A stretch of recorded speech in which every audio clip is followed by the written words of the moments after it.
Bismillahirrahmanirrahim. Assalamualaikum warahmatullahi wabarakatuh. Alhamdulillahirabbil alamin wa bihi nasta'in ala umuri dunya waddin. Wassalatu wassalamu ala asyrafil anbiya'i wal mursalin wa ala alihi wa sahbihi ajmain, amma ba'du. Alhamdulillah, Allahumma salli ala Sayyidina Muhammadin al-Fatihi lima akhlik wal khatihi lima sabaq nasiril haqqi bil haqqi wal hadi ila siratikal mustaqim wa ala alihi haqqa qadrihi wa miqdarihi al-azim.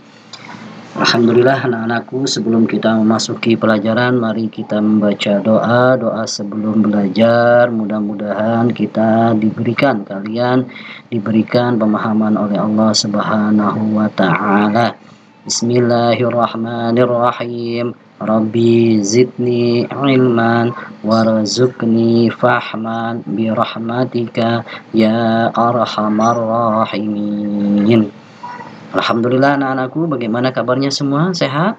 Alhamdulillah, mudah-mudahan kita selalu diberikan kesehatan oleh Allah dan juga kita selalu dijauhkan dari musibah oleh Allah Subhanahu wa ta'ala dan juga keluarga kita. Amin, amin ya rabbal alamin. Baik anak-anakku, kita memasuki pelajaran akidah akhlak, yang mana pelajaran akidah akhlak pada pelajaran yang pertama yaitu tentang kalimat thayyibah, pelajaran yang kedua yaitu tentang asmaul husna, dan pelajaran yang ketiga kita akan mempelajari tentang iman kepada kitab-kitab Allah Subhanahu wa ta'ala. Baik anak-anakku, nah pada gambar di sini kalian bisa lihat, nah ini apa yang gambar kedua dan selanjutnya. Baik anakku, ya, iman kepada kitab-kitab suci dalam Islam merupakan hal yang tidak terpisahkan dengan iman kepada Allah Subhanahu wa ta'ala, malaikat dan rasul. Malaikat adalah pembawa risalah dari Allah Subhanahu wa ta'ala kepada siapa? Kepada rasul, ya. Nah, lihat kitab-kitab yang Allah turunkan, ya, atau kitab-kitab yang wajib kita yakini kebenarannya, ya. Kitab Allah, marilah kita pelajari kitab-kitab Allah sebagaimana berikut ini. Lihat kitab Taurat, ya. Kitab Taurat diturunkan oleh Allah kepada Nabi siapa? Nabi Musa alaihis salam, ya. Kepada siapa kitab Taurat yang pertama diturunkan oleh Allah? Turunkan kepada Nabi Musa alaihis salam, ya. Dalam firman Allah, wa ataina Musa al-kitaba wa ja'alnahu hudan li bani Israila alla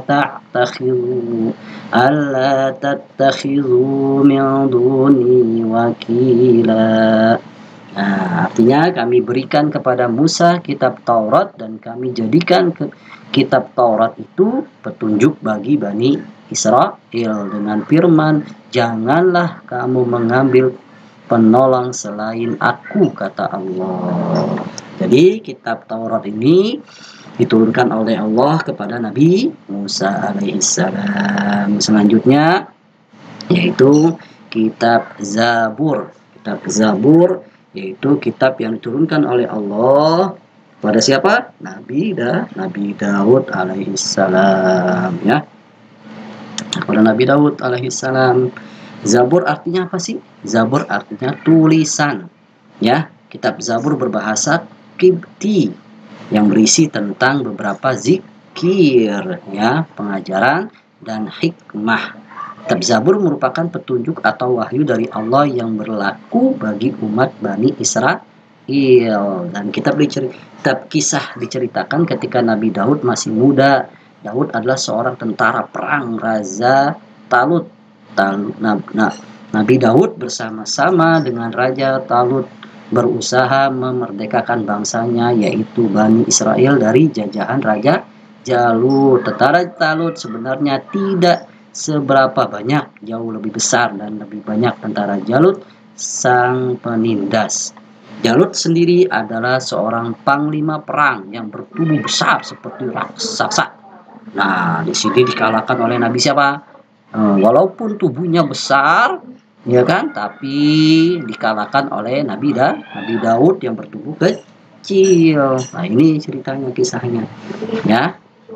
Nah, lanjut. Kitab Injil. Kitab Injil yaitu kitab suci yang diturunkan kepada Nabi Isa alaihissalam, kepada Nabi Isa alaihissalam. Ya. Ya. Di sini kitab Injil berbahasa Yunani yang dalam bahasa Arabnya yaitu Al-Bisyarah, ya, yang artinya kabar gembira. Al-Bisyarah artinya apa? Kabar gembira. Nah, kitab Injil diturunkan sebagai pedoman hidup yang berisi tentang keterangan dan ajaran-ajaran yang membenarkan atau memperkuat ajaran-ajaran yang terdapat dalam kitab-kitab sebelumnya. Ya, nah, dalam firman Allah turunkan kitab Injil ini, وَقَفَّيْنَا عَلَى آثَارِهِمْ بِعِيسَى بْنِ مَرْيَمَ مُصَدِّقًا لِمَا بَيْنَ يَدَيْهِ مِنَ التَّوْرَاةِ وَآتَيْنَاهُ الْإِنْجِيلَ فِيهِ هُدًى وَنُورٌ مُصَدِّقًا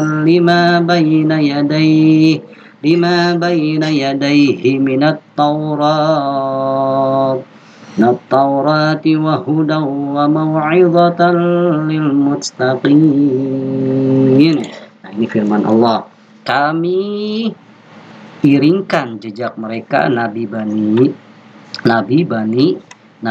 Israel dengan Isa putra Maryam, membenarkan kitab yang sebelumnya yaitu Taurat, dan kami telah memberikan kepadanya kitab Injil sedang di dalamnya ada petunjuk dan cahaya yang menerangi dan membenarkan kitab yang sebelumnya yaitu kitab Taurat, dan menjadi petunjuk serta pengajaran untuk orang-orang yang bertakwa, ya. Selanjutnya kitab yang keempat yaitu kitab suci Al-Quran.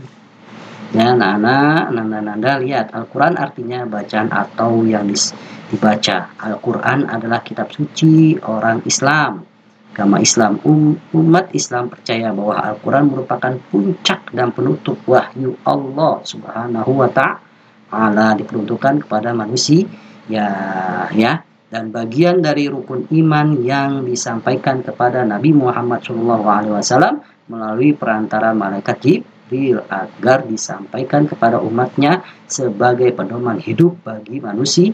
Ya, Al-Quran diturunkan secara berangsur-angsur selama 22 tahun, 2 bulan, 22 hari. Ingat nih, Al-Quran diturunkan oleh Allah secara berangsur-angsur selama berapa? 22 tahun, 2 bulan, 22 hari. Allah berfirman dalam Al-Quran, Zalikal kitabul la raiba fih hudal lil muttaqin. Artinya kitab Al-Quran ini tidak ada keraguan padanya, petunjuk bagi mereka yang bertakwa. Surat Al-Baqarah ayat 2. Ya. Nah, berisi tentang apa sih Al-Quran ini? Kitab suci Al-Quran berisi tentang akidah dan keimanan, penciptaan alam manusia, mengajarkan manusia agar berlaku mulia, hubungan manusia dengan Allah, petunjuk untuk berkeluarga, bermasyarakat, dan bernegara. Ini kitab Al-Quran, ya, lengkap. Nah, anakku, lihat, ya. Nah, lihat di sini, Al-Quran mempunyai nama-nama lain sebagai berikut. Nah, apa aja nama-nama lain selain Al-Quran? Nah, nama-nama lain dalam Al-Quran yaitu Alkitab. Artinya, ya, disebut juga dengan Alkitab karena merupakan sinonim baginya. Nah, sinonim baginya, ya kan? Al-Furqan disebut juga Al-Furqan karena memiliki fungsi sebagai pembeda. Nah, pembeda Al-Furqan, ya. Alkitab ini maksudnya nama dari Al-Quran, sinonimnya Al-Quran. Ya, Al-Furqan apa? Artinya pembeda, ya kan? Al-Mu'izzah artinya karena merupakan pelajaran atau nasihat, ya. Al-Hikmah artinya disebut dengan Al-Hikmah karena semua yang terkandung di dalam Al-Quran adalah kebijaksanaan. Al-Hikmah itu kebijaksanaan. Asy-Syifa sebagai penyembuh, mengobati. Al-Quran ini bisa mengobati hati kita. Kalau kita sering baca Al-Quran jadi tenang hati kita. Bukan Al-Huda. Apa artinya Al-Huda? Al-Quran juga disebut Al-Huda karena ia juga berfungsi sebagai petunjuk.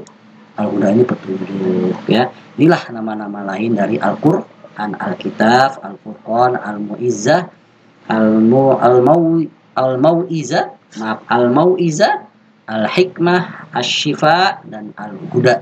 Ya, nah ini ya. Kalian jangan lupa ini, ya. Jadi kitab-kitab yang Allah turunkan ada berapa? Ada 4. Yang pertama apa? Kitab Taurat diturunkan kepada Nabi Musa alaihissalam. Ya. Apa artinya Taurat itu? Syariah atau perintah, ya. Sekarang kitab Zabur diturunkan kepada Nabi Daud alaihissalam. Ya, apa artinya Zabur? Tulisan, ya. Kitab Zabur berbahasa Kibti, artinya tulisan. Nah, sekarang kitab yang ketiga, kitab Injil diturunkan kepada siapa? Kepada Nabi Isa alaihissalam, ya. Apa artinya Injil? Ya, Injil ini artinya kabar gembira. Kitab Injil ini artinya kabar gembira. Nah, sekarang Al-Quran, ya, artinya bacaan atau yang dibaca, ya. Diturunkan Al-Quran itu berangsur-angsur selama kapan aja? 22 tahun, 2 bulan, 22 hari. Nah, kepada Nabi siapa diturunkannya Al-Quran? Kepada Nabi kita Muhammad Shallallahu Alaihi Wasallam. Sedangkan Al-Quran ini banyak beberapa nama. Alkitab, Al-Furqan. Alkitab itu sinonim daripada Al-Quran yang disebut Alkitab, ya, sama dengan sebutan Al-Quran dengan Alkitab, ya. Al-Furqan apa? Pembeda. Al-Mau'izah artinya apa? Nasihat. Al-Hikmah artinya kebijaksanaan. Maksudnya disebut Al-Hikmah karena semua terkandung di dalam Al-Quran adalah kebijaksanaan, hikmah. Asy-Syifa, Al-Quran disebut juga Syifa karena apa? Mampu mengobati dan menyembuhkan penyakit lahir dan batin. Kalau kita sering baca Al-Quran, insya Allah tenang hati kita. Terus selanjutnya apa? Al-Huda. Apa itu Al-Huda? Kenapa disebut Al-Huda? Ya, karena ia juga berfungsi sebagai petunjuk. Ya, anak-anakku, cukup sekian. Kurang lebihnya mohon maaf, dan kalian bisa membaca kembali buku paket kalian, ya. Jangan lupa tetap semangat, ya, tetap berprestasi walaupun kita belajar melalui daring atau jarak jauh. Oke, ya. Cukup sekian. Akhir kalam. Assalamualaikum warahmatullahi wabarakatuh.